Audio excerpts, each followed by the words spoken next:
Bonsoir et bienvenue dans cette grande édition du journal sur Média Business Télévision dont voici le principal titre.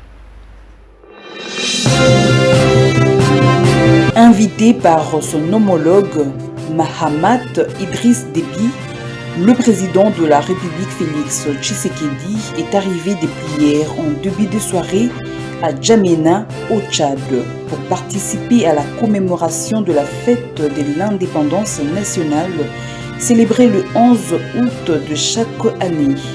Le ministre des Mines Antoinette Nsamba a échangé le 10 août dans son cabinet de travail avec une délégation des officiels américains conduite par José Fernandez, sous-secrétaire d'État adjoint américain chargé de l'économie et l'environnement. Leur échange a tourné autour de partenariats pour la sécurité des minéraux. Le gouverneur militaire de l'Uturi déplore les violences commises par la milice Zaïre ainsi que certaines factions de la milice Codeco en cette période où les groupes armés se sont engagés pour la cessation des hostilités.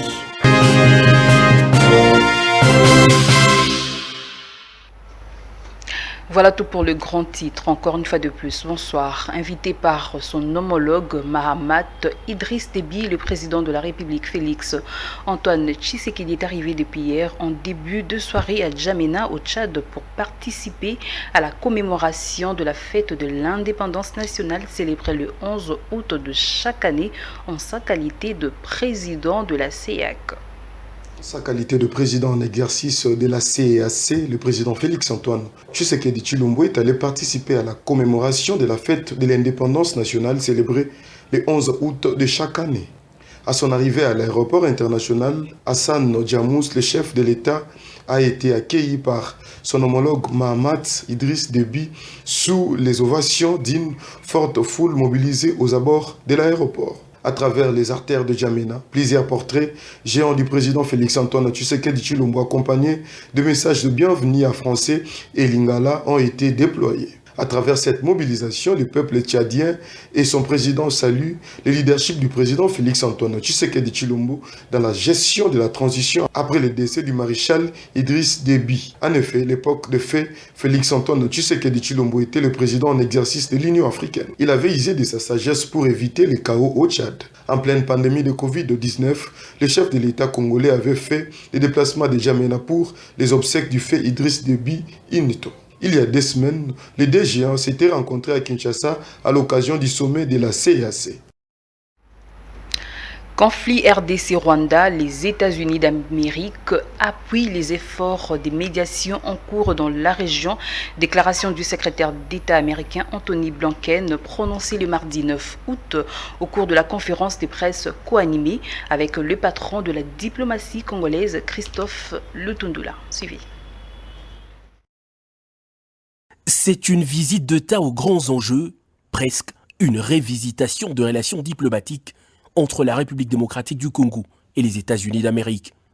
Anthony Blinken, accueilli à l'aéroport international de Njili ce mardi par le vice-premier ministre, ministre des Affaires étrangères, a de suite été conduit au nouveau palais présidentiel de Mongalema pour un entretien en bilatéral avec le président de la République, Félix Antoine Tshisekedi.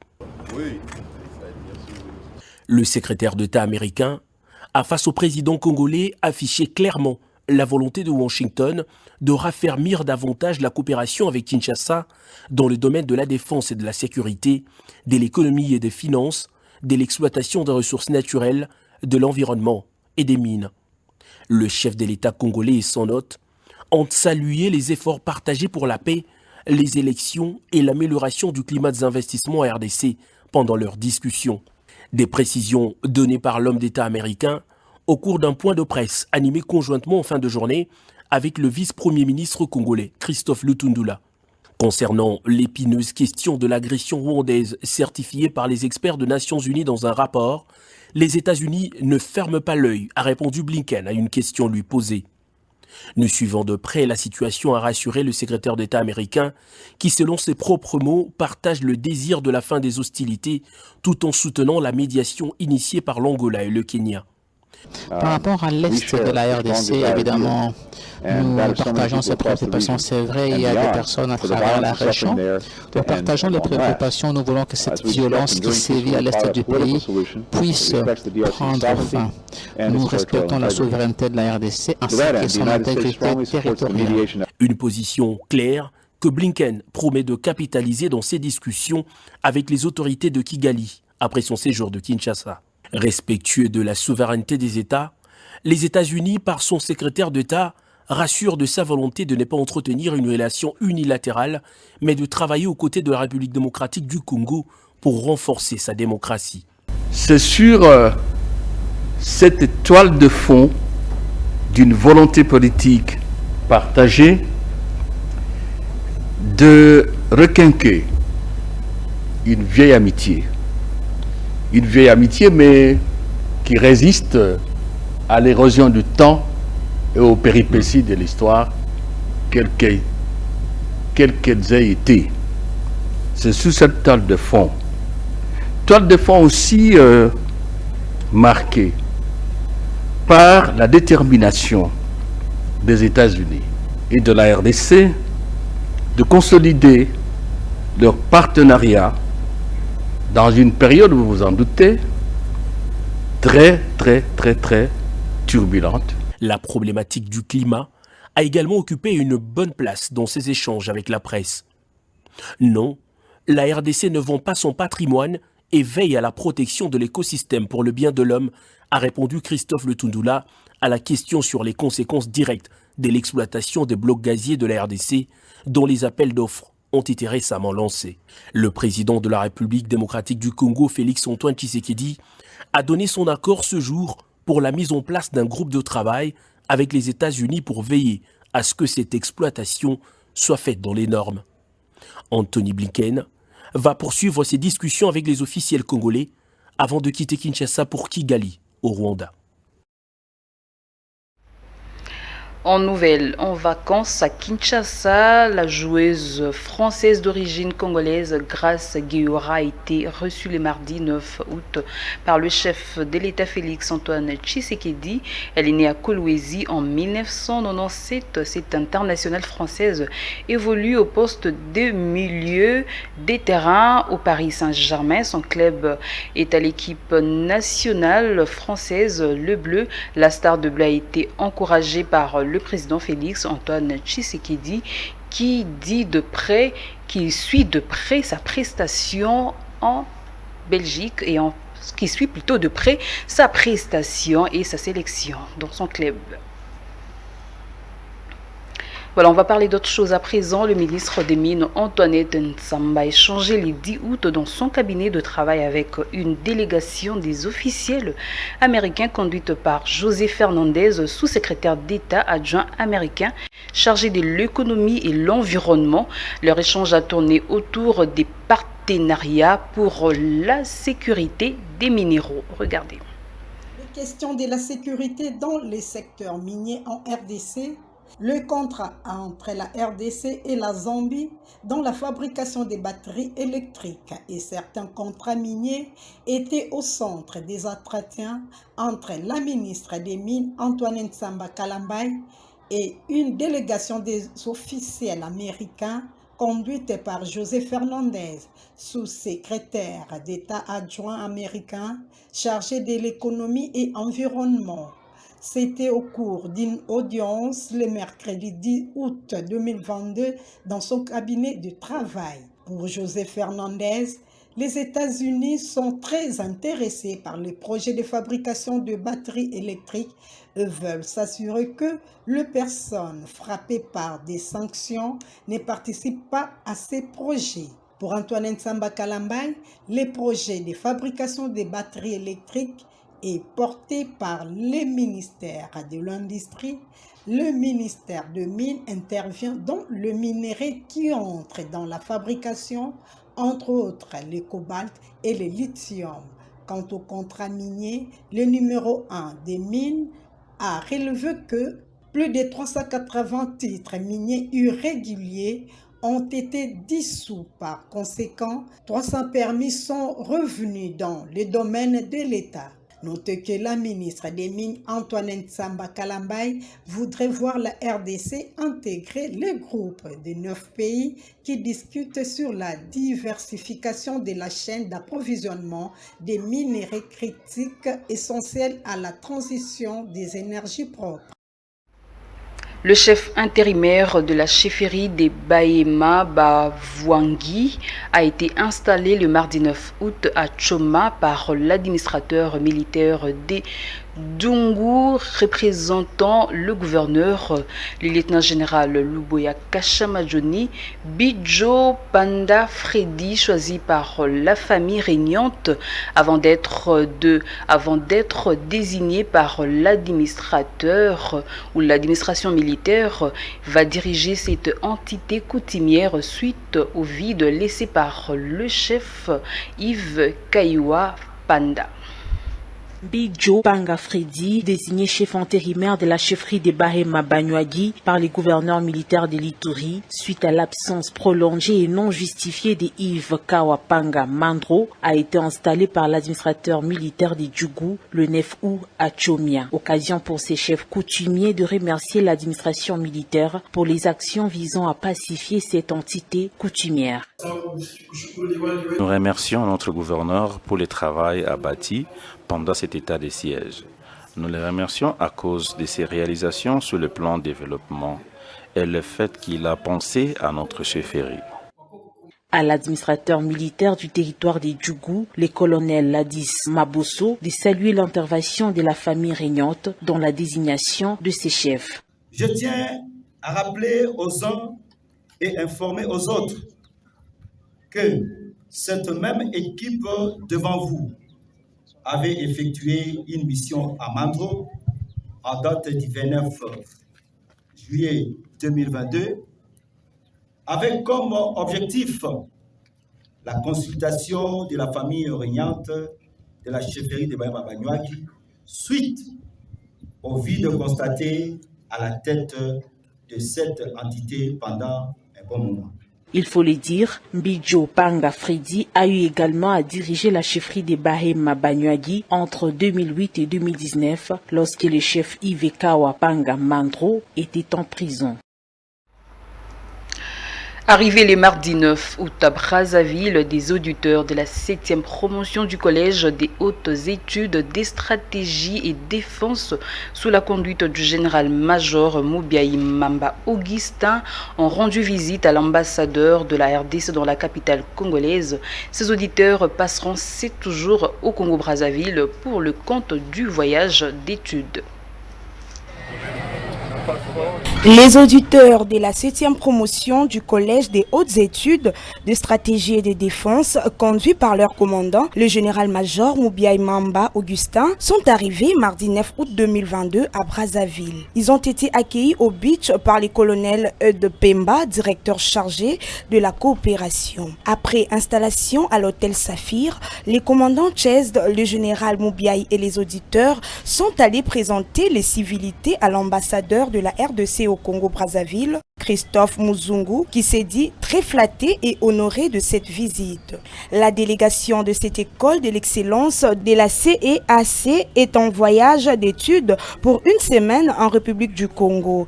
Elle comprend pour sa 7e promotion ordinaire 2 officiers venus du Bénin, 1 du Burundi, 1 du Cameroun et 4 du Congo-Brazza. Autre chose à présent, le gouverneur militaire de l'Ituri déplore les violences commises par la milice Zaïre ainsi que certaines factions de la milice Codeco en cette période où les groupes armés se sont engagés pour la cessation des hostilités. Suivez.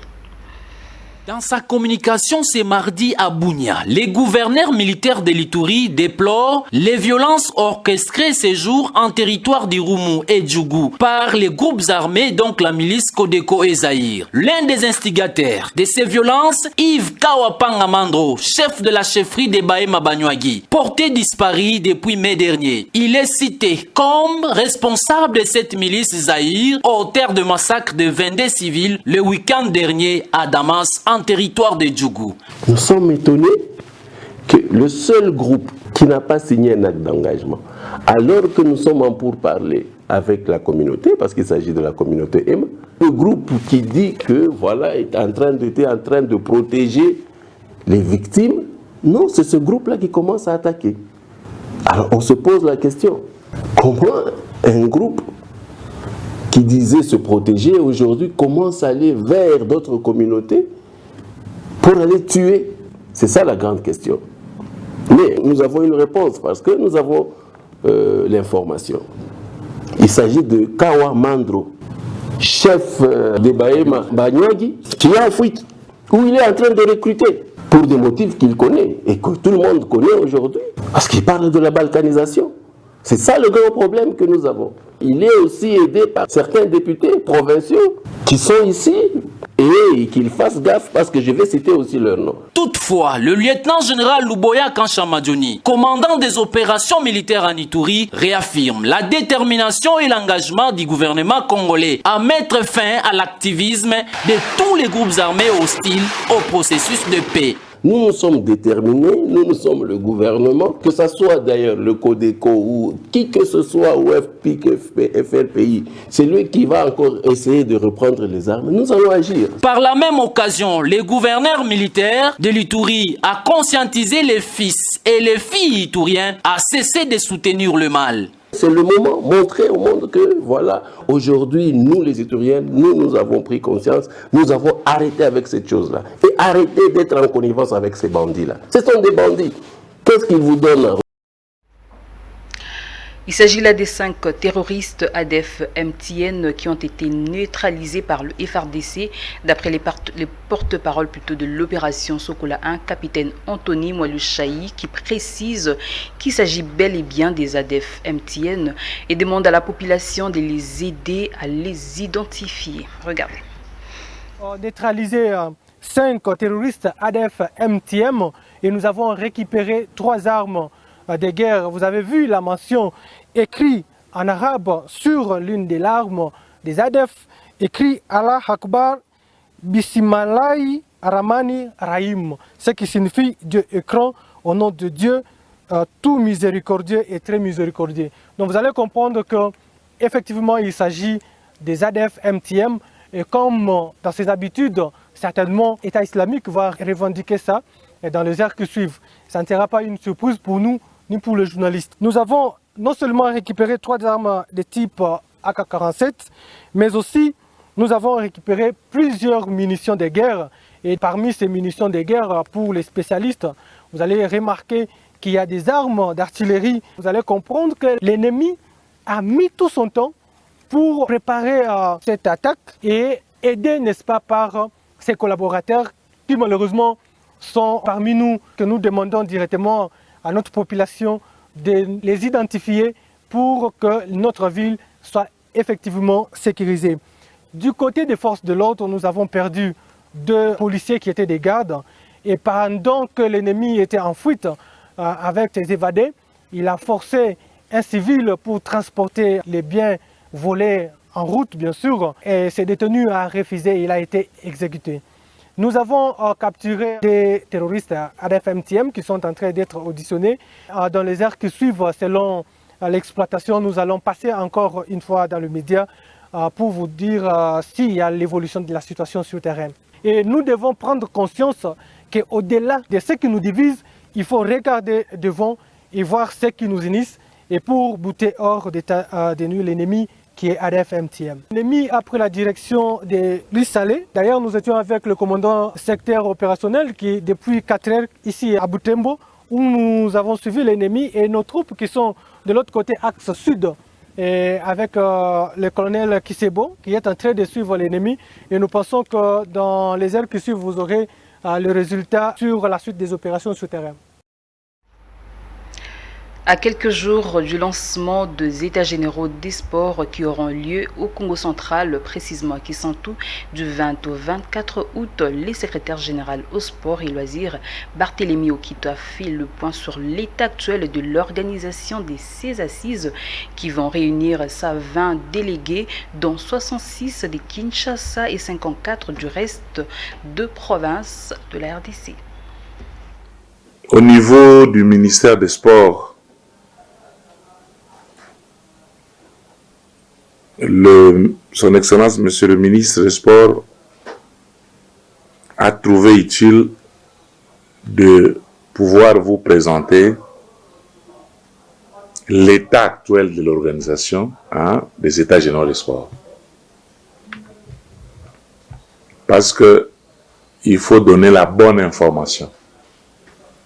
Parce que souvent, c'est la mauvaise information qui circule.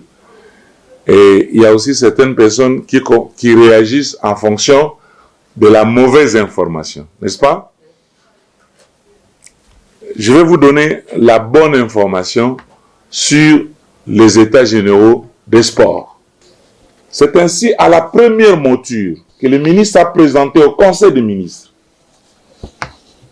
Nous avons proposé 280 participants, dont 104 délégués de 26 provinces, 171 ou 171 opérateurs et membres du mouvement sportif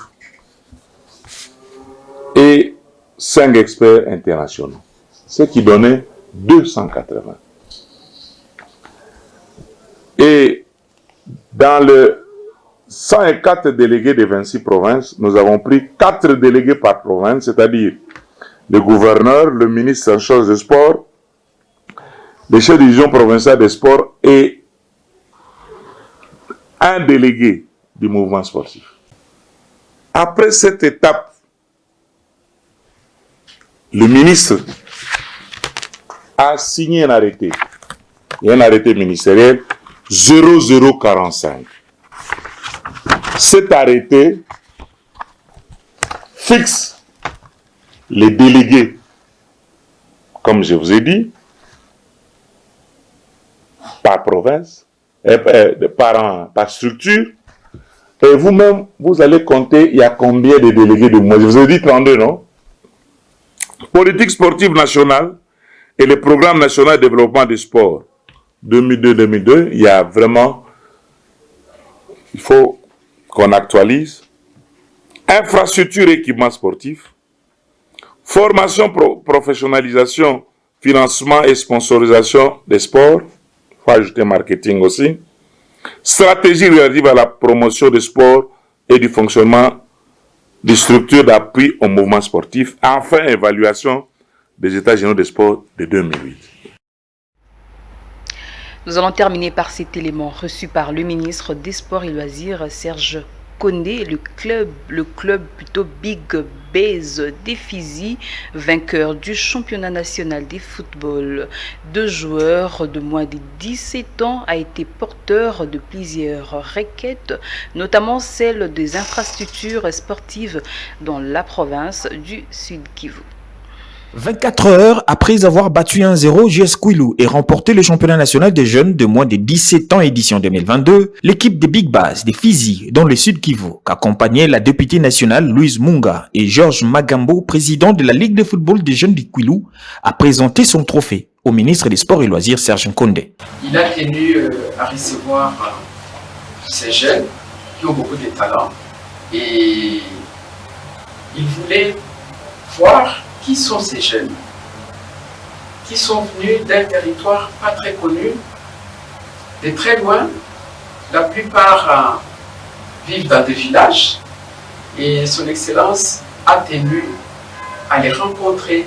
Tout en saluant la performance de cette jeune équipe du Sud Kivu, le ministre Kondé les a encouragés à perfectionner leur talent, a signifié la députée nationale Louise Munga. Et j'ai beaucoup apprécié le message de son Excellence qui a dit aux jeunes que l'avenir du sport, c'est entre les mains de la jeunesse. Et qui les a encouragés à perfectionner leurs talents. Profitant de cette rencontre avec le ministre des Sports et Loisirs, le président de la Ligue de football des jeunes du Kwilu lui a fait part de quelques difficultés auxquelles ils sont confrontés. Nous sommes en train d'attendre à ce qu'un projet qui serait concrétisé au travers du ministère et sous financement de la FIFA vienne à Bukavu pour que, enfin, la ville de Bukavu, les enfants vous ont parlé d'un problème d'infrastructure et que si, au travers du ministère ici, nous avons déjà la chance d'avoir un stade avec le financement FIFA J'espère que les enfants ont sollicité le matériel, ils vont les avoir. Il est à noter que ce sacre des Big Bass du Sud Kivu à Fizi vient confirmer la bonne santé du football des jeunes dans cette partie de la RDC, puisqu'il y a peu, les jeunes du complexe scolaire Horizon avaient remporté la première édition du tournoi scolaire panafricain.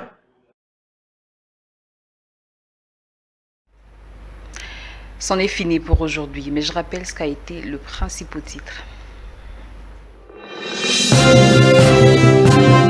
Invité par son homologue Mahamat Idriss Déby, le président de la République Félix Tshisekedi est arrivé depuis hier en début de soirée à Djamena, au Tchad, pour participer à la commémoration de la fête de l'indépendance nationale célébrée le 11 août de chaque année. Le ministre des Mines Antoinette Nsamba a échangé le 10 août dans son cabinet de travail avec une délégation des officiels américains conduite par José Fernandez, sous-secrétaire d'État adjoint américain chargé de l'économie et l'environnement. Leur échange a tourné autour de partenariats pour la sécurité des minéraux. Le gouverneur militaire de l'Uturi déplore les violences commises par la milice Zaïre ainsi que certaines factions de la milice Codeco en cette période où les groupes armés se sont engagés pour la cessation des hostilités.